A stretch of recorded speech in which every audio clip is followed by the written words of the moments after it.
दोस्तों, old is gold में आपका स्वागत।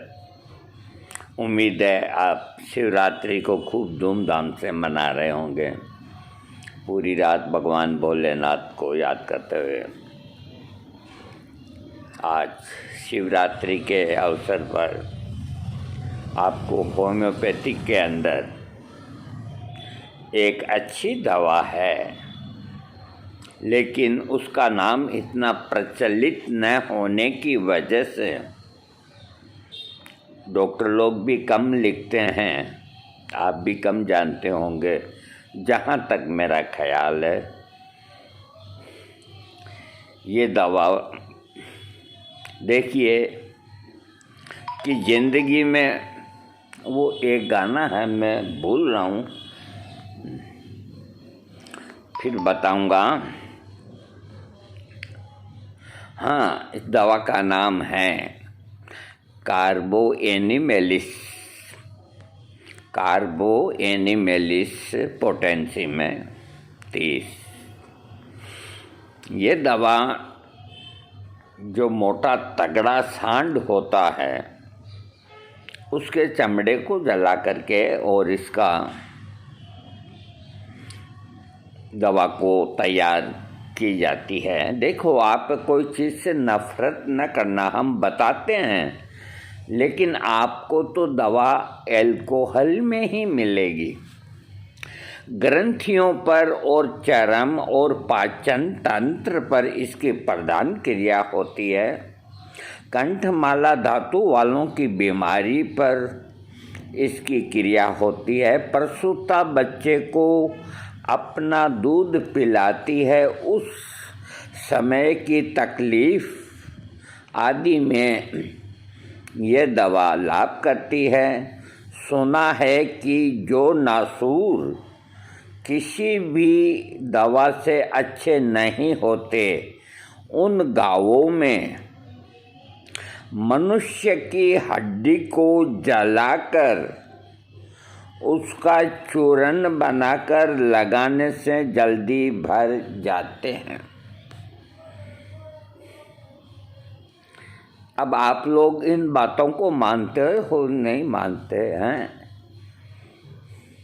ये लिखने वाला राइटर इस बुक्स को कोई मामूली आदमी नहीं, डॉक्टर हंसी घोष हैं, और वो अपने मन से नहीं लिखेंगे।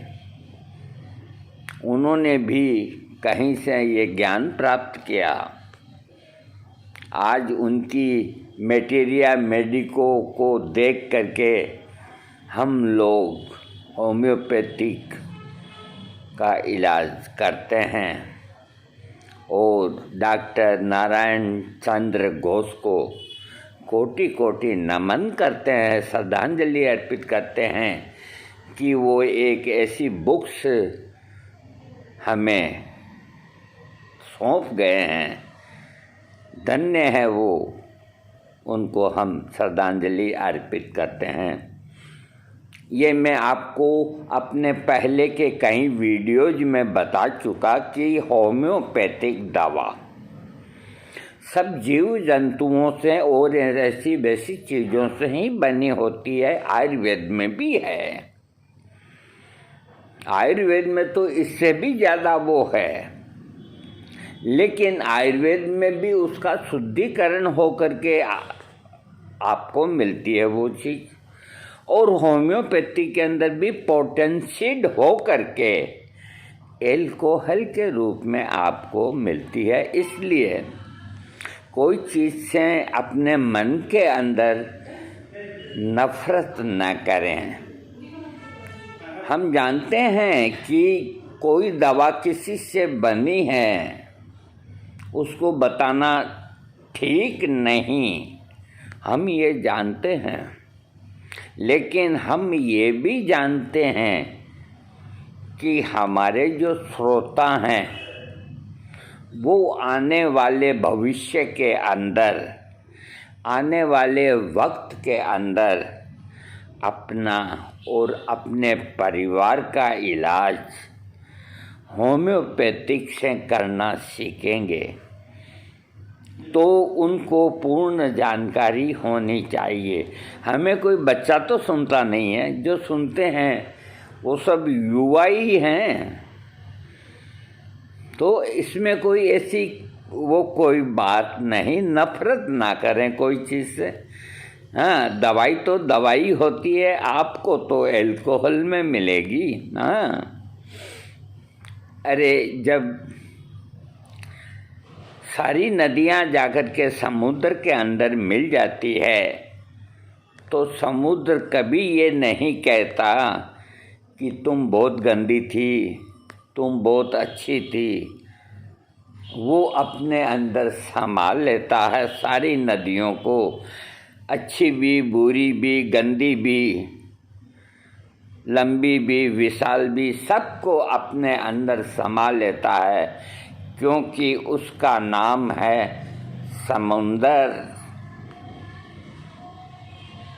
आपको समुंदर बनना है, आपको नदी नहीं बनना, आपको समुंदर बनना है।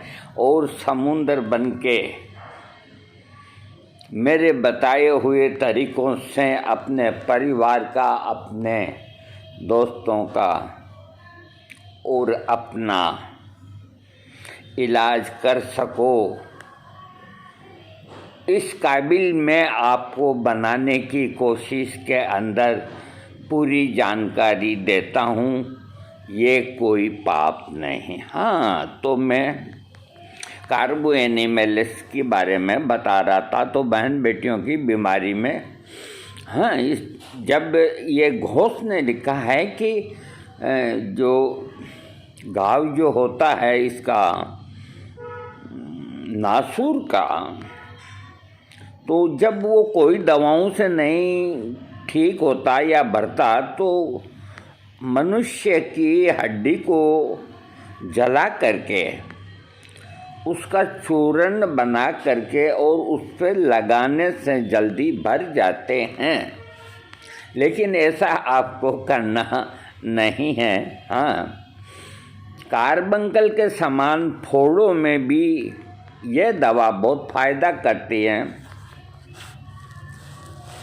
देखो, वीडियो तो बड़ा बनेगा, अब आप सुनो तो ठीक, ना सुनो तो ठीक, क्योंकि मैं आधा अधूरा काम तो नहीं करता। खासकर जिनकी शिराएँ रक्त की अधिकता की वजह से हाथ पैरों में चमड़ा, होठ नीले दिखाई देने लगे और बहुत कमज़ोर आदमियों की बीमारी में यह दवा ज़्यादा लाभ करती है। जिन लोगों के पैर ठंडे रहते हैं, शरीर में स्वाभाविक गर्मी बहुत कम रहती है, जिन्हें ठंडी और सूखी हवा बर्दाश्त नहीं होती, उनके लिए ये दवा ज़्यादा फ़ायदेमंद है। ग्रंथियों का फूलना, बगल की ग्रंथि, जंघा संधि की ग्रंथि, स्तन आदि की गांठों का बढ़ना, देखो ये कितनी अमूल्य दवा है। हाँ हाँ हाँ, देखो मैं बीच में वो गाना आ गया था, खैर कोई बात, मैंने उसको अभी कह दिया, ठहर जा। तो ग्रंथियाँ, इसको समझने की कोशिश करो। हमारे शरीर के अंदर सारी की सारी जो ग्रंथियाँ हैं, उसके अंदर जैसे आदमी का लिंग होता है तो वो भी ग्रंथियाँ हैं। जहाँ हड्डी मोटी होती है वहाँ ग्रंथियाँ कम होती है। जहाँ शरीर के अंदर जो इंसान के कुल्ले बनाए हैं भगवान ने, वहाँ पर सबसे ज़्यादा मांस होता है। ये बात किसी ने बताई आपको?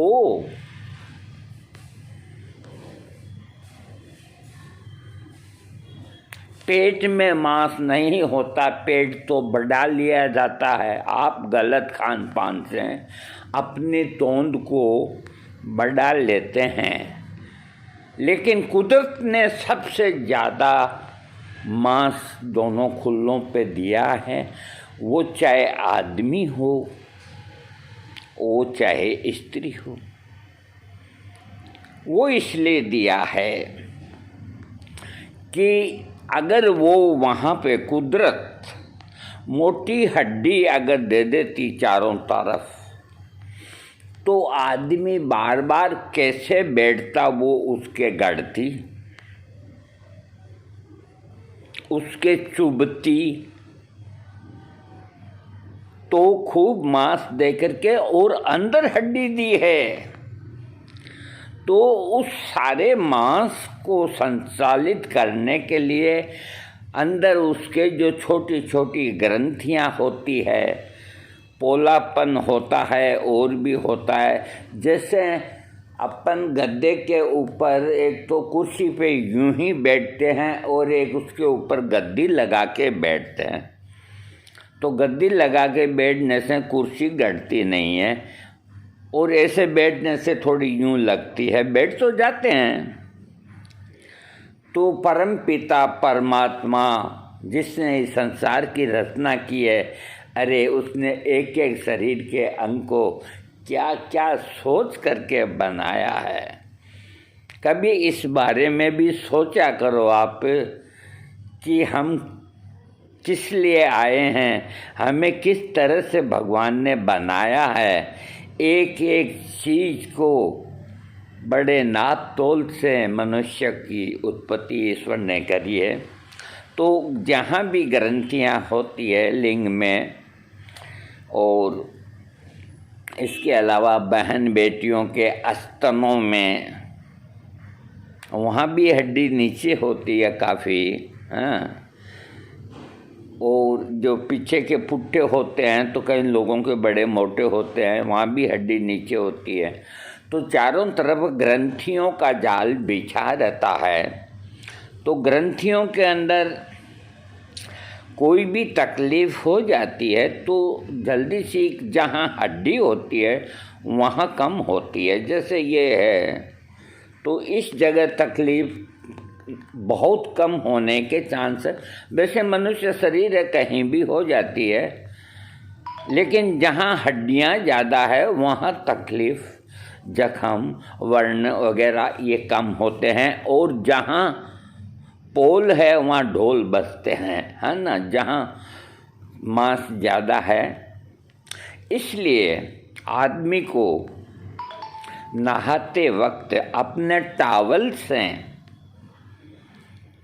उसको यूँ लंबा करके और उसको गले के अंदर सबसे पहले, अब मैं क्या करूं, मेरे एक हाथ में तो वीडियो है, दोनों हाथों से पहले गर्दन को रगड़ते हुए, दोनों हाथों से मात्र 3 मिनट कंधों को रगड़ते हुए, कमर को रगड़ते हुए और नीचे कुल्लों तक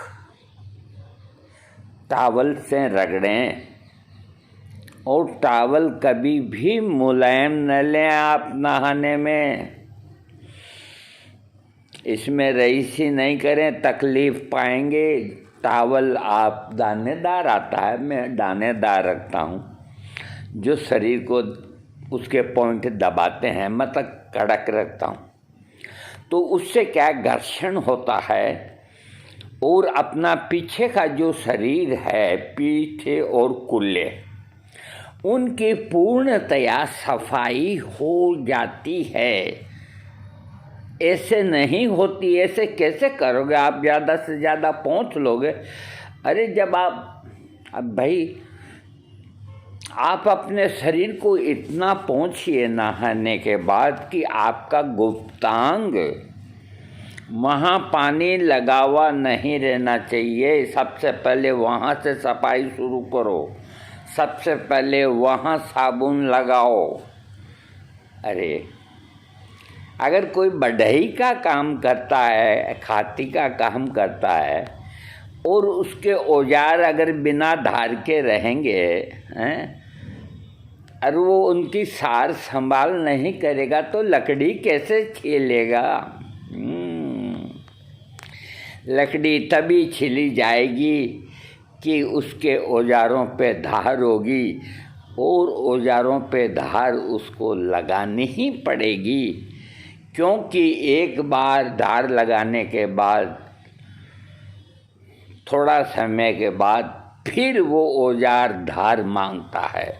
ये अपना शरीर, ये एक औजार है। हर चीज़ धार मांगती है, रिपेयरिंग मांगती है, साफ सफाई मांगती है। तो आपके कुल्लों की पूरी सफाई और बीच में जो रेक्टम के और कुल्लों के बीच के अंदर जो खाली है उसके अंदर भी टॉवल से सफाई, और उसके बाद टॉवल से अपने लिंगे इंद्रियों को, बालों का झंझट नहीं रखें, साफ सफाई रखें, उसको अच्छी तरह से साफ करें। आपके शिष्य ने और उसके ऊपर की चमड़ी के बीच में पानी लगा हुआ नहीं रहना चाहिए। वो पानी लगा हुआ रहेगा, उस पानी में साबुन भी लगी हुई है, उसका पानी भी है। नहाए ना, साबुन से नहाते हैं तो पानी तो यूँ नीचे गिरता है, और आपने फटाफट कपड़े पहन के ऑफिस या काम धंधे चले गए, तो वहाँ पर जहाँ वो पानी साबुन का लगा हुआ रह गया है, धीरे धीरे वहाँ काटिंग जम जाती है, सफ़ेद सफ़ेद परत सी जम जाती है। वो तुमको दिखाती है कि मुझको साफ करो, फिर भी तुम नहीं करोगे, तो वहाँ पर ग्रंथियों के अंदर इन्फेक्शन हो जाता है। किसी के फुंसी हो जाती है, किसी के क्या हो जाती है। ये सब इसी वजह से होती है। बहुत सी बीमारियां गुप्तेंद्रिय की बिना ज्ञान के जो समझते नहीं, उसकी सफाई करते नहीं, चेहरे को तो दिन भर ही रगड़ेंगे, लेकिन इस बाबू को क्यों नहीं, जो तुम्हें पूरी तमाम उम्र तक सुख देने वाला औजार है, और उसके तुम सार संभाल ही नहीं कर पाते। दूसरा आएगा क्या? कोई नहीं आएगा। कुछ काम ऐसे हैं जो मनुष्य को खुद को ही करने होते हैं। तुम मालिश वाला दूसरा बुला सकते हो, पाँव दबाने वाला दूसरा बुला सकते हो, लिंग दबाने वाला दूसरा बुला सकते हो, लेकिन जहाँ सफाई का सवाल है वो तो बंदों तुम्हें ही करनी है। तो पूरी खाली की और अपने लिंगे इंद्रिय की और उसके नीचे जो काछे हैं वहाँ से उतरते हुए पूरे घुटने और पैर की अंगुलियों के बीच के अंदर तक भी टॉवल से आप बिल्कुल सफाई करें।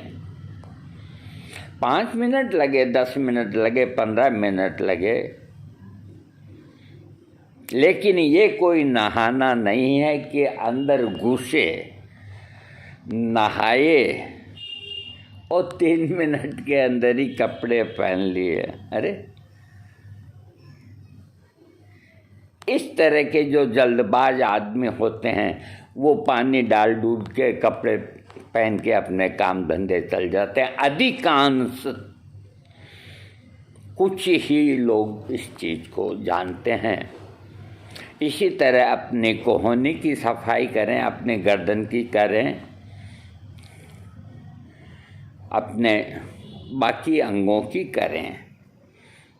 नहाते इसीलिए हैं और चीज़ों में कंजूसी कर लें, लेकिन साबुन जो नहाने का है वो अच्छा काम में लेवें।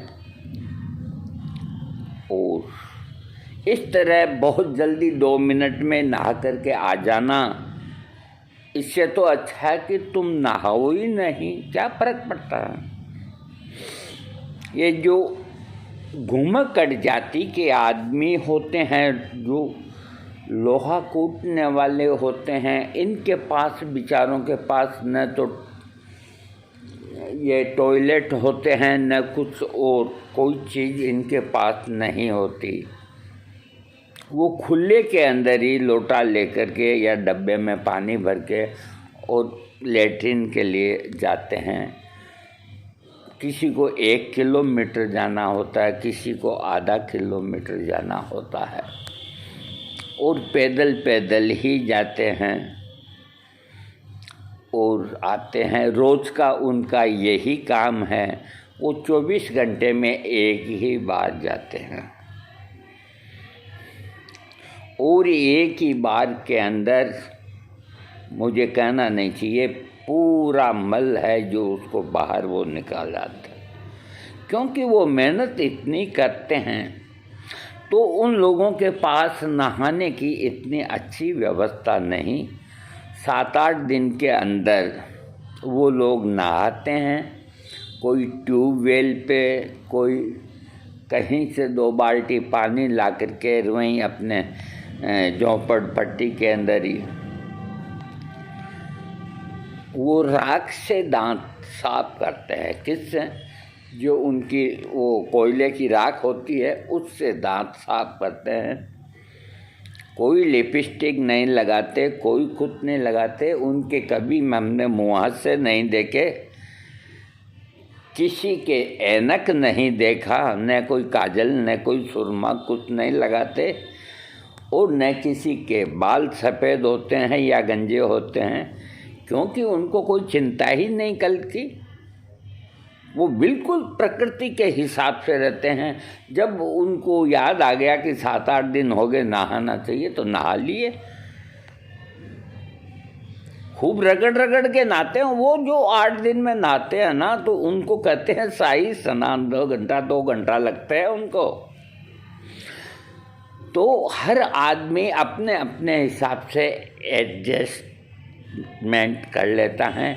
आपको हमको भगवान ने सुविधा दी है कि आधी घंटा भी आप बाथरूम में उसमें नहा सकते हैं। तो शरीर की साफ सफाई रखना, जो अपनी ग्रंथियां जहाँ जहाँ है उनकी भी ऊपर से साफ सफाई रखोगे तो कोई उद्भेद या कोई फोड़ा या कोई अपसेस या कोई इस तरह के जो ग्रंथियों के रोग होते हैं या कोई सूजन, ये आपको नहीं होगी। और बेडिया का जो दवा है वो भी ग्रंथियों पे ही काम करती है। छोटी छोटी गांठें हो जाती है गले में और में, तो बेडियागा बहुत अच्छी दवा है। और बेडियागा के अलावा कार्बो एनिमल तो है ही ये। और एक दवा है बियोवोनिनम, ये 200 पोटेंसी में, ये भी सूजन को, ग्रंथियों को ठीक करने वाली दवा है। अब मैं आपको गांठों की सूजन में, ये सभी में ये फ़ायदा करती है। लक्षण के हिसाब से जो ग्रंथियों पे काम करने वाली मेडिसिन है, उनके अंदर जैसे कार्बो एनिमलिस है, बेडियागा है, बियूबोनिम हैं, बेरिटा कार्ब है, और भी कितनी ही जो दवाइयाँ हैं जो ग्रंथियों पे काम करती है। तो रोग को समझना चाहिए, उस हिसाब से रोगी को दवा देना चाहिए। इस दवा का अगला लक्षण है फेफड़ों की बीमारी। निमोनिया, ब्रोंकाइटिस और टीबी इत्यादि बीमारियों में फेफड़े के तंतु नष्ट होने से जब बलगम सड़कर बदबूदार हरे रंग का या पीप जैसा निकलने लगता, तो उसके साथ ही दम बंद कर देने वाली खांसी, स्वर भंग, कलेजे में ठंडापन, दाहिने फेफड़े पर बीमारी का हमला होना, दाहिनी ओर खड्डा साग पड़ जाना इत्यादि लक्षण रहते हैं, उस समय कार्बो एनिमलिस का प्रयोग करना चाहिए। श्वास कष्ट और बड़ा बदबूदार बलगम निकलना, फ्लूरेंसी आराम होने के बाद छाती में सुई गड़ने जैसा दर्द रहने पर जहाँ ब्रायोनिया काम नहीं करती तो कार्बो एनिमेलिस लाभ करती है। एक दवा है उसमें भी सुई गड़ने जैसा दर्द है, उसका नाम कैलिकार्ब है, वो भी ब्रायोनिया की सिस्टर है। और एक दवा रेननकुलस है जो पसलियों की दर्द में सुई गड़ने जैसा दर्द होता है। तो अगर कोई रोगी कहता है कि सुई गड़ने जैसा दर्द है तो उठा के ब्रायोनिया मत दो। ये देखो कि किस तरह का दर्द और किस जगह है, तब ब्रायोनिया का प्रयोग करो। उसके साथ में ये भी लक्षण होना चाहिए कि जरा सी हरकत से ही दर्द होता है। उसके साथ ये भी लक्षण रहना चाहिए कि अधब्बे प्यास लगती है। अगर ये 2-3 लक्षण मिल गए तो मैं कहता हूँ कि दुनिया की चाहे कोई भी बीमारी क्यों ना हो, मानव शरीर के अंदर उसको ब्रायोनिया 1000 की खुराक दे दी जाए, उसे ठीक होना पड़ेगा। लोगों ने होम्योपैथी को मजाक समझ रखा है। चाहे जो फ़ोन आते हैं, मैसेज आते हैं कि ब्यूफोराना 200 हम कितनी बार लें। अरे सब लोग नाम क्या समझ गए, अपने आप ही लेने लग गए। क्या करें? मान लो हम नहीं बताते हैं तो ये गूगल महाराज हैं, ये बता देंगे। और भी 50 साधन होते हैं जानकारी करने के, और फट से जा कर के दवा खरीद लाते हैं और खा लेते हैं। कहाँ से ठीक होंगे, 2 बीमारी और पाल लेते हैं। तो हम चुप हो जाते हैं जो पूछते हैं इस तरह से। आज ही पूछा किसी ने कि ब्यूफोराना 200 को हम कितने दिन और कितनी बार लेना चाहिए। हमने कोई जवाब ही नहीं दिया। अरे भाई, किसी ने लिखा तो उससे पूछो। अपने मन से ही तुम कुछ ना कुछ करते रहते हो। तो अपने शरीर को सबसे पहले तो एक आध किताब खरीद करके लोग अपने घरों में डाल रखे हैं। कल एक ने कहा कि मैं होम्योपैथिक दवाएं खाता खाता आधा डॉक्टर हो गया। मैंने कहा भाई कैसे हो गया? कि मेरे पास दवाइयाँ भी खूब हो गई, किताब खरीद ली, आजू बाजू वालों को दे आता हूँ। मैंने कहा भाई तुम मारोगे किसने किनको, ये मत करो ऐसा। हाँ, डॉक्टर का काम डॉक्टर को ही करने दो। तो इस तरह से लापरवाही न करें। होम्योपैथिक दवा अमृत के समान है, लेकिन अगर इसका गलत उपयोग किया गया तो ये जहर बन जाती है। ये क्या, दुनिया की हर दवा भी। इसके अलावा फ्लूरसी के अंदर भी ये आराम होने के बाद अगर छाती में सुई गड़ने जैसा दर्द हो तो ब्रायोनिया की जगह कार्बो एनिमेलिस देना चाहिए। बदहजमी में बच्चा जब स्तन का दूध पीता है तब प्रसूता की अजीर्ण की बीमारी में कुछ खाने में पेट की शिकायत हो जाती है। पेट में दर्द वगैरह बढ़ जाए और इस तरह की तकलीफ़ अगर दबाने और ज़ोर से मसलने पर कम होती है तो कार्बो एनिमेलिस से लाभ होता है। कमजोरी में ये लिखते हैं कि जंगा संधि, मैंने अभी बताया आपको, कुल्ले और जंगा, कुल्लों के नीचे ही जंगा है।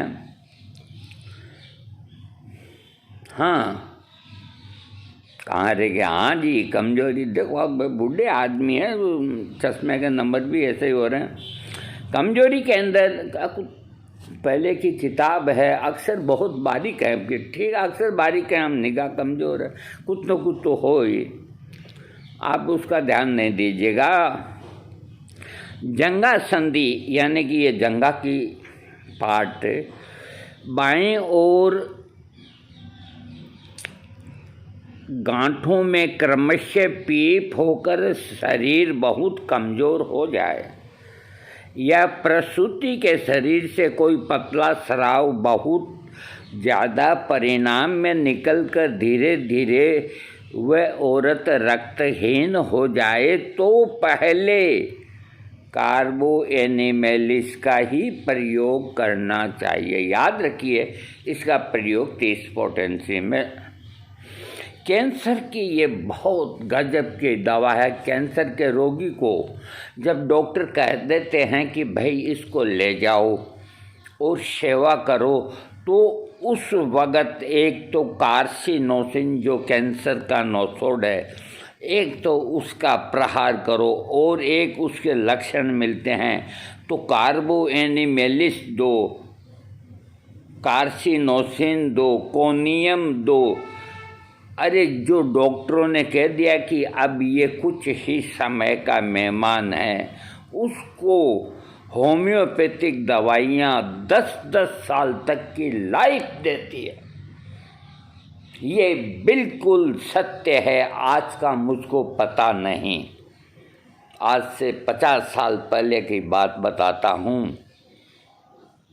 कलकत्ता के अंदर जो बड़ा हॉस्पिटल होता था, उसके बाहर कुर्सियों के ऊपर एक आध होम्योपैथिक बैठा रहा करते थे और वो सब जानकारी रखते थे कि भी कैंसर का रोगी है वो है।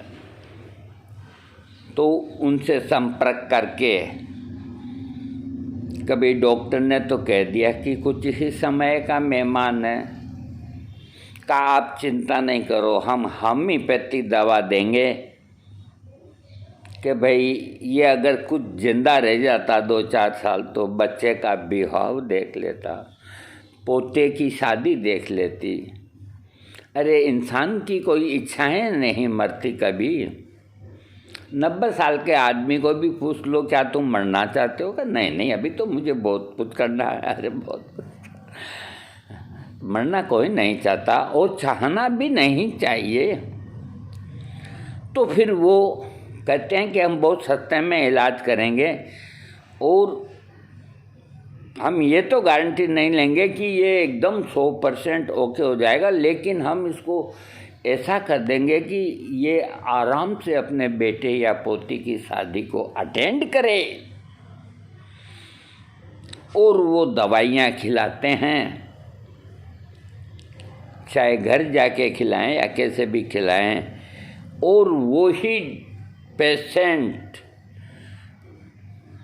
कोई ठीक हो जाता है या 80% ठीक हो जाता है। तो कभी कोई हॉस्पिटल में जो डॉक्टर ने उसका इलाज किया उसके संपर्क में आता तो डॉक्टर देख करके आश्चर्यचकित हो जाता है, बेहोश नहीं होता। अरे तुम वही हो? हाँ मालिक, मैं वही हूँ। कमाल है, तुमने क्या खाया, कौन सी दवाई खाई? कोई साइंस ही नहीं कि तुम आज 3 साल बाद मेरे को इस पोजीशन में मिल रहे हो।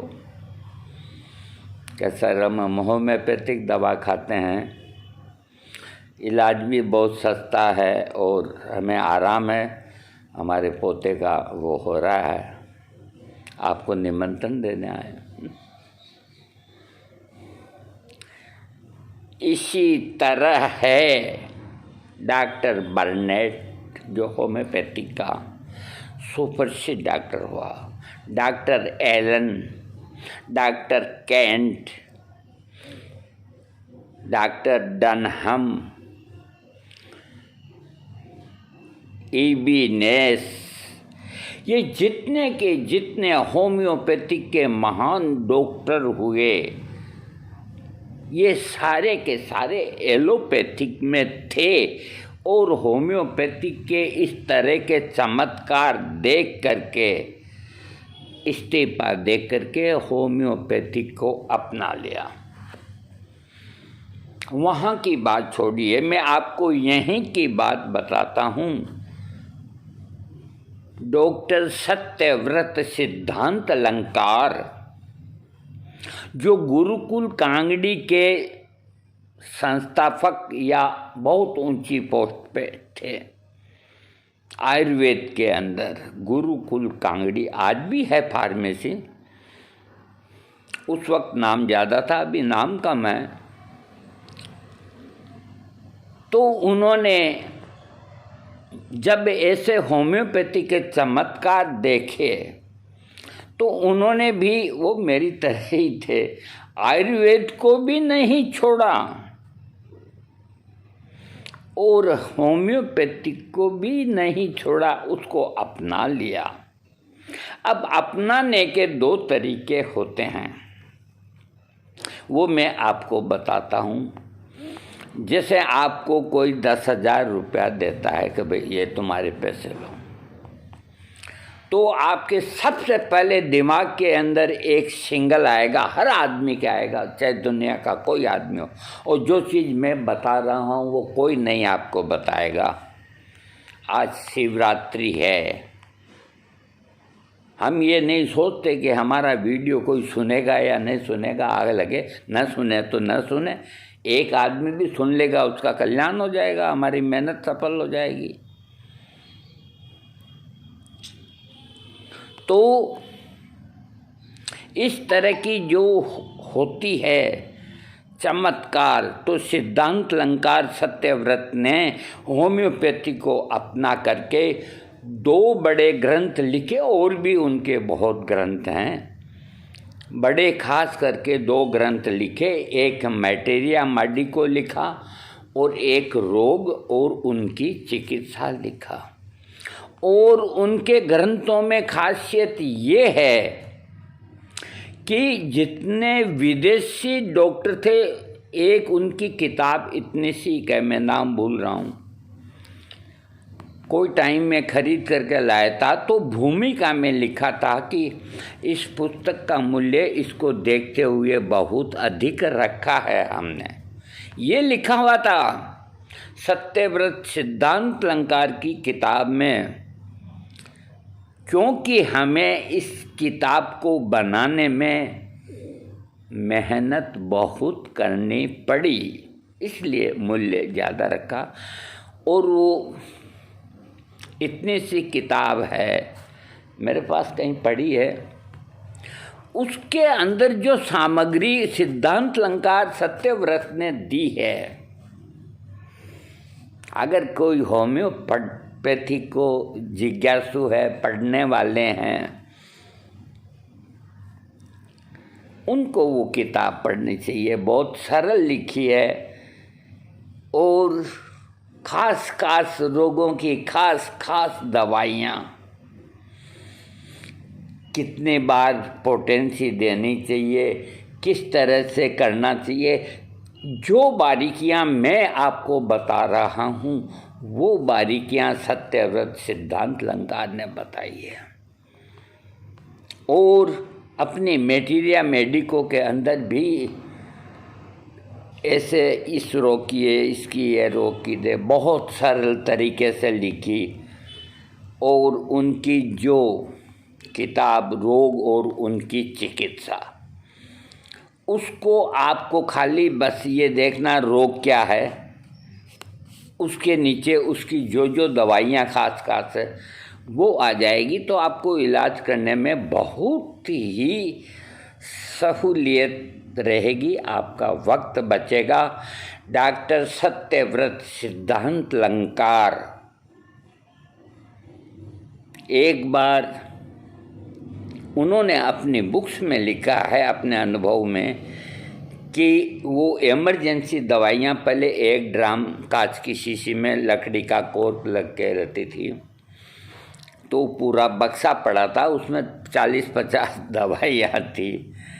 तो उनका पोता है जो, उसके हाथ लग गया बक्सा, तो मीठी जो सब शीशी हो गई, ढक्कन खोल सब खा गया। जब सिद्धांत अलंकार साहब को मालूम पड़ा, सत्यव्रती को, बड़े घबराए। वो अपने मित्र डॉक्टर से गए मिलने कि मेरी सारी जो हाई पोटेंशियाँ, ऐसी दवाइयाँ लेके, सिस्कोनियम पोनियम जो भी, ये मेरा बच्चा खा गया, मुझको क्या करना चाहिए, मेरे को घबराहट हो रही है। तो उनके मित्र डॉक्टर ने कहा कि आपका बच्चा निरोग है, कि 100% निरोग है, हेल्दी है, बहुत बढ़िया। आप भूल जाओ इस चीज़ को, किसी को नहीं दिखाना, कोई दवाई नहीं देना, आप भी मत देना कि इसका कुछ हो गया तो कुछ नहीं होगा, क्योंकि ये पूर्ण रूप से स्वस्थ है।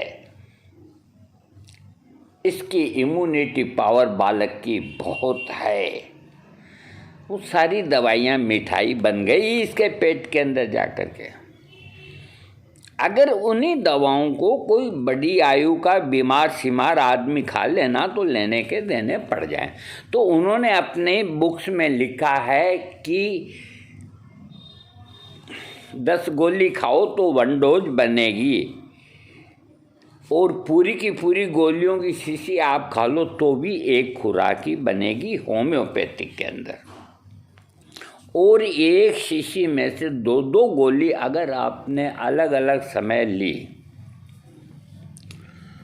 जैसे 4 दफ़ा ली या 5 दफ़ा ली या 6 दफ़ा ली, तो वो उतनी ही खुराकें बन जाएगी। इसलिए आप अगर गोलियों में दवा लेते हैं तो आपका डॉक्टर कहेगा कि 10-10 गोली दिन में 3 बार या 4 बार चूसा करो। उससे रोगी को ये होता है कि हाँ पेट में कुछ वजन गया है। अगर दवा अच्छी तरह से हिलाई गई है, गोलियों में बनाई गई है, मात्र 2 गोली ही बहुत है, 2 से 5 गोली जीभ पे डाल लो। हम पहले देखो पैसे की तंगी थी तो बारीक से बारीक होम्योपैथी की जो गोलियां होती है ना, वो खरीदते थे।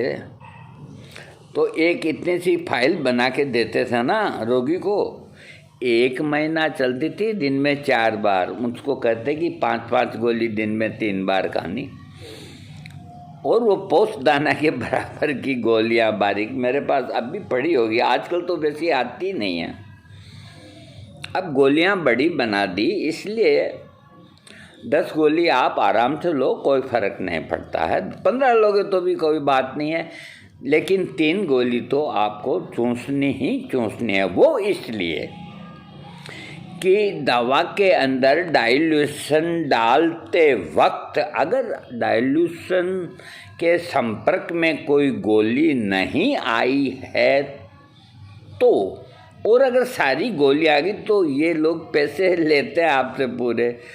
तो रोगी कहता है कि स्वाद ही नहीं आया दवा का, तो डाइल्यूशन खूब डालते हैं। तो जैसे 2-3 गोली मुंह में डालते हैं ना, तो एकदम अल्कोहल से वो मुंह खराब हो जाता है। तो जब इतना डाइल्यूशन डालते हैं फिर 10 गोली की कोई ज़रूरत नहीं। लेकिन देखो इसमें कोई वो बात महत्व वाली नहीं, 3 गोली खाओ 10 खाओ, वो कोई दिक्कत नहीं, नो प्रॉब्लम। एक ही खुराक बनेगी। तो बदहजमी में स्तन का दूध बच्चा पीता है और प्रसूता की अजीर्ण की बीमारी होती है और पेट में दर्द वगैरह होते हैं तो कार्बो एनिमेलिस देना चाहिए। कमजोरी में जंगा की मैंने आपको बता दी, वहाँ पर पीप हो करके वो शरीर कमज़ोर हो जाए और प्रसूति के शरीर से कोई पतला स्राव आए, परिणाम में निकलकर वो धीरे धीरे रक्तहीन एनीमिक हो जाए, तो कार्बो एनिमेलिस का प्रयोग करना चाहिए। और कैंसर में मैं बता रहा हूँ, ग्रंथियाँ, स्तन हो, जरायु यानी कि बच्चेदानी हो, वहाँ यदि गांठें फूल जाती है और बच्चेदानी के मुंह के ऊपर कड़ापन रहता है, बहुत जलन रहती है, तकलीफ के साथ योनि से खून का स्राव बहता है, इसके अलावा बदबूदार स्राव होता है, तो कार्बो एनिमेलिस फ़ायदा करेगी।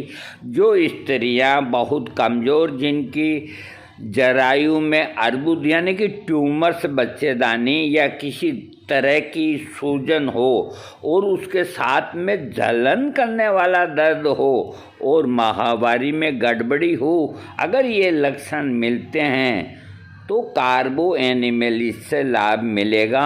लीवर के कैंसर के अंदर काटने फाड़ने जैसा दर्द हो, रोगी सो नहीं सकता, लीवर फूला हो जाना, ऐसा मालूम होना कि वो वायु से भर रहा है, पेट का फूल उठना, पेट के ऊपर की शिराएं दिखाई देना, इस तरह के कैंसर के लक्षणों के अंदर कार्बो एनिमेलिस की 1000 पोटेंसी या 200 पोटेंसी आपके डॉक्टर को निश्चित करनी चाहिए।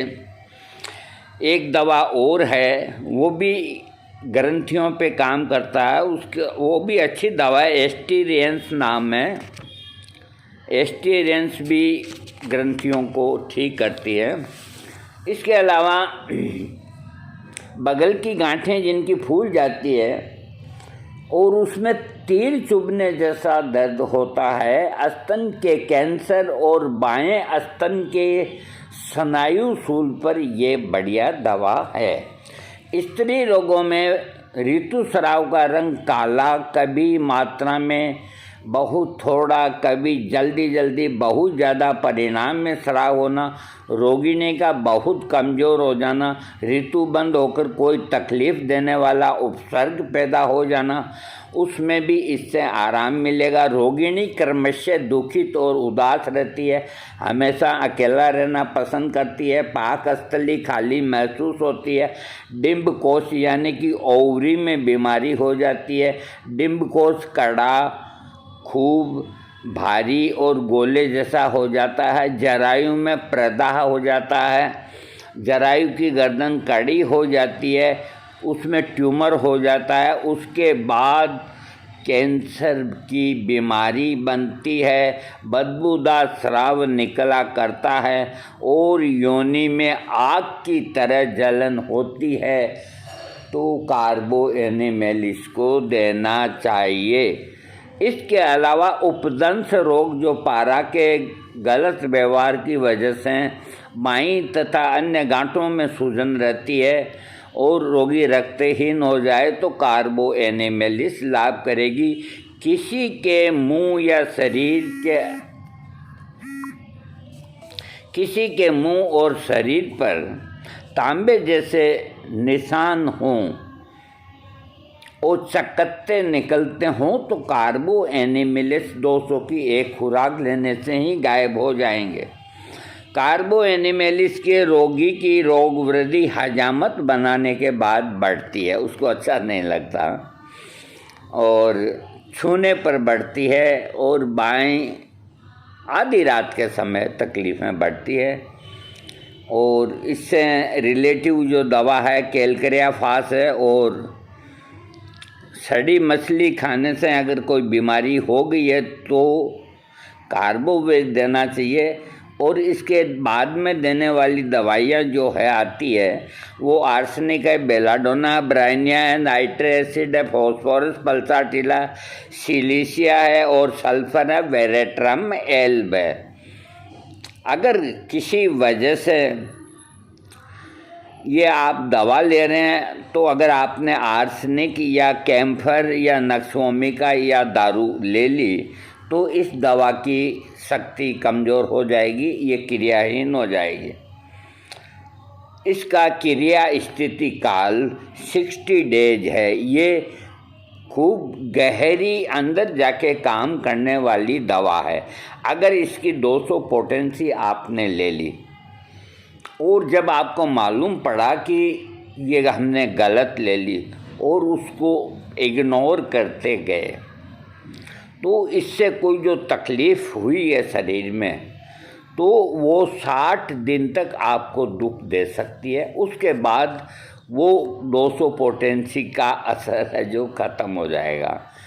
तो होम्योपैथिक में ये एक सबसे गूढ़ बात ये है कि मैं बताता हूँ, इस दवा को 6 पोटेंसी, 30 और 200 और 1000 जैसी रोगी की स्थिति हो देना चाहिए।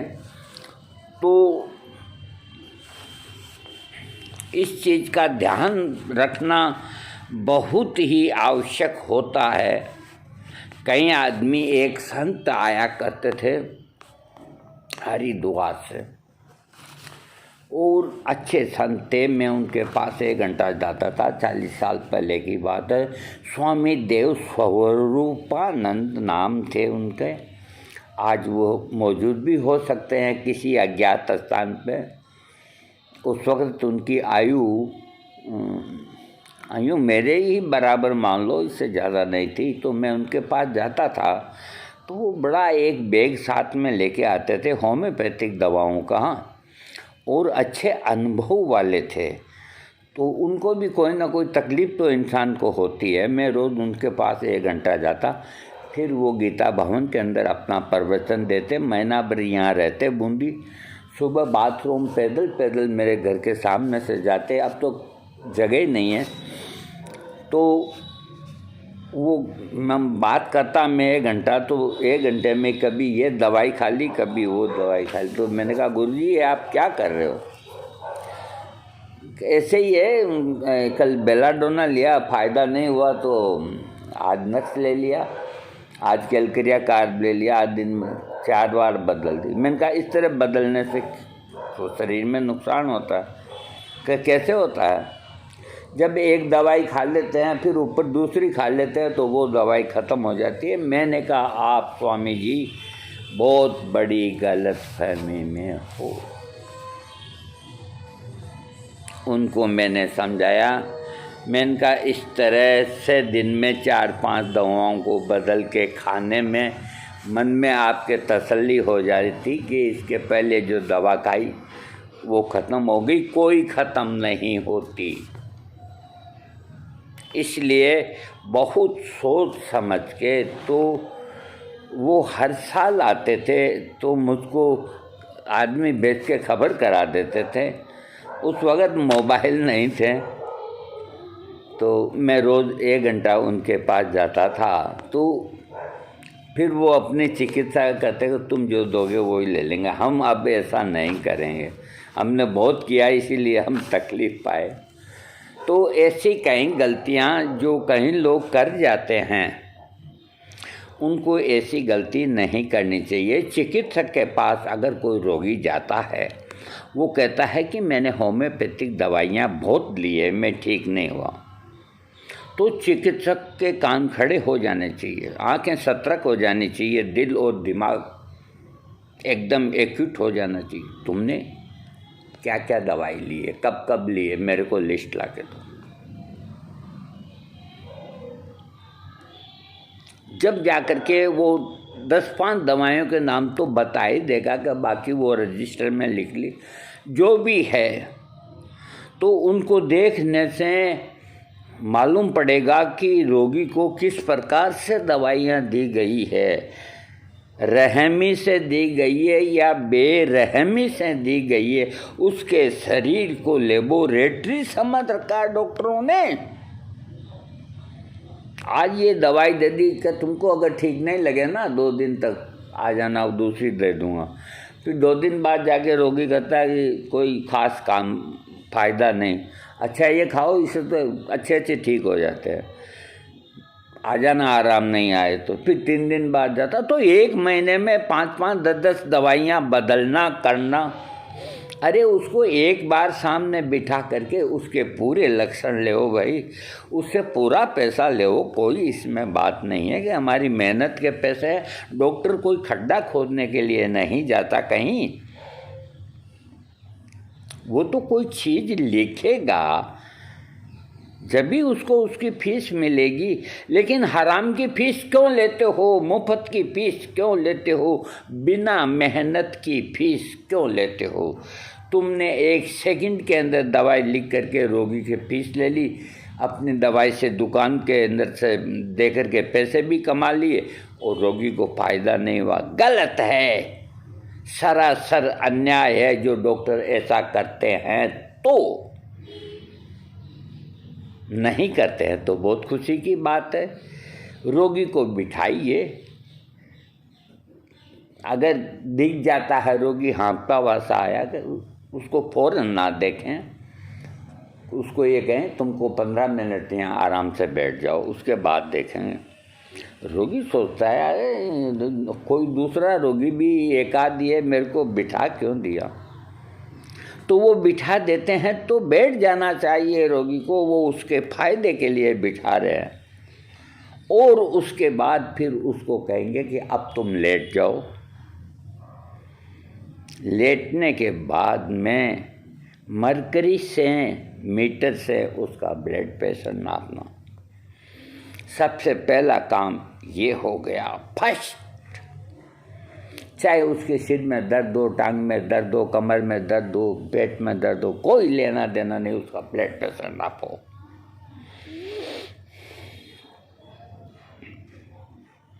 अगर वो ठीक है तो उसको बैठा करके फिर सामने कुर्सी पे बिठा करके उसके सारे के सारे रोग के लक्षण ले। और उसके बाद अगर आपको उसी वक्त समझ आ गया कि ये रोगी इस दवा से फ़ायदा होगा, आप दीजिए, नहीं तो उसको ये कह दीजिए तुम कल आओ, और आपको टाइम मिलेगा, आप घंटा 2 घंटा और स्टडी करो।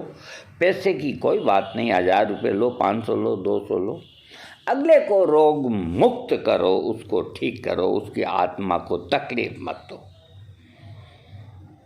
जहाँ आज 5 मिनट के अंदर 5 रोगी देख लेते हैं होम्योपैथिक के, ये होम्योपैथिक है नहीं। उसका व्यवसाय भी पूछना चाहिए, उसकी अन्य तकलीफ़ें पूछनी चाहिए, भूख कैसी लगती है, कब्जियत तो नहीं। वो देखता है कि अपनी दुखती टांग आ रही है, फालतू के सवाल क्यों कर रहा है। सोचने दो रोगी को, वो अनजान है, वो बालक के समान हैं। ये सारी पूरी की पूरी जानकारी लेके जो चिकित्सक रोगी का इलाज करेंगे होम्योपैथिक के अंदर या कोई भी चिकित्सा के अंदर, उनको कभी भी अपनी आत्मा की फटकार नहीं सुननी पड़ेगी, कभी भी नीचा नहीं देखना पड़ेगा कि मेरे गलत दवा देने से रोगी को तकलीफ़ हुई और वो ठीक नहीं हुआ। और आप बहुत सोच समझ के उसको दवा देंगे और वो आके कहेगा मुझे आराम है, तो आपका मनोबल और बढ़ेगा, आप और अधिक रोगियों की अथवा अधिक होम्योपैथिक की सेवा करेंगे। होम्योपैथिक का मतलब ये नहीं कि ये और इच्छा हो जो दवाई खरीद ली, 4-5 मदर टिंचर ले आए, और आजकल आयुर्वेद के अंदर भी ऐसा ही करने लग गए। ये हम यूट्यूबर्स हैं इसलिए हमें मालूम पड़ता है, औरों को तो मालूम भी नहीं पड़े, आम आदमी को, कि हमने अश्वगंधा, शतावरी, आंवला, कौंच का बीज और डोली मूसली और काली मूसली, ये सब जो सेक्सुअल रोगी हैं इन्होंने कंठस्थ कर रखी है, ये हम खा चुके। अब बताओ, दवाइयाँ तो, सब्जियाँ तो वही आएगी जो रोज़ आती है, उनके बनाने का तरीका, उनमें नमक मिर्च डालने का तरीका, उनकी क्वांटिटी खाने की, आज क्या कल क्या, दवाइयाँ तो वही रहेगी।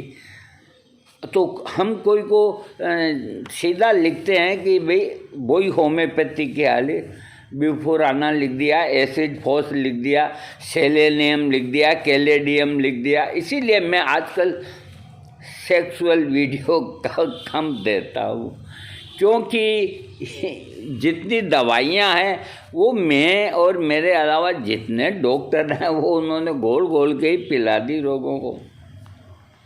रोगी समझते नहीं हैं, उनको वो लिख देते हैं, कहते ये तो हमने पहले ही बहुत खाई है। क्या करें, इसका कोई उपाय नहीं। अच्छे डॉक्टर से आप चिकित्सा कराएं, और वो आपने जो दवा खाई है, अगर वो ही दवा वो लिखते हैं तो भी वो खाइए। आपने अपने मन से खरीद के खाई, आपको फ़ायदा नहीं हुआ, लेकिन आप अगर आपके डॉक्टर से लिखी हुई वही दवा खाएंगे, आपको फ़ायदा होगा होगा होगा। शिवरात्रि पे आज 1 घंटे का वीडियो कंटिन्यू बिना पानी पिए हुए दिया है, अगर आपने इसको सब्सक्राइब नहीं किया तो मैं आपका कर तो कुछ नहीं सकता, लेकिन मेरा दिल टूट जाएगा। इसको कभी मत तोड़ना। ये मेरा वीडियो कहीं पीढ़ियों तक उनके काम आएगा। आप लाइक करो तो मैं बहुत खुश हूँ, न करो तो भी मैं बहुत खुश हूँ, क्योंकि मेरा वीडियो तो अमर हो गया। आने वाली 20 साल बाद जो पीढ़ी है वो समझेगी कि क्या क्या चीज़ें बता के गए हैं, तब उनको मालूम पड़ेगा। आज नहीं पड़े। आज आपने दुत्कार दिया हमें, कोई बात नहीं, हमें कोई अफसोस नहीं। हमें इस चीज़ की भूख नहीं कि हमारी वीडियो को 10,000 1 लाख आदमी देखें, 5,000 सब्सक्राइब मिले। क्या ज़रूरत है सब्सक्राइब का? कोई अचार डालना है? एक कहने की बात होती है कि भाई सब्सक्राइब करो, उससे दूसरों का मनोबल बढ़ता है। हमें सब्सक्राइब की ज़रूरत नहीं। हमें जो समझते हैं वो हमें समझ जाएंगे।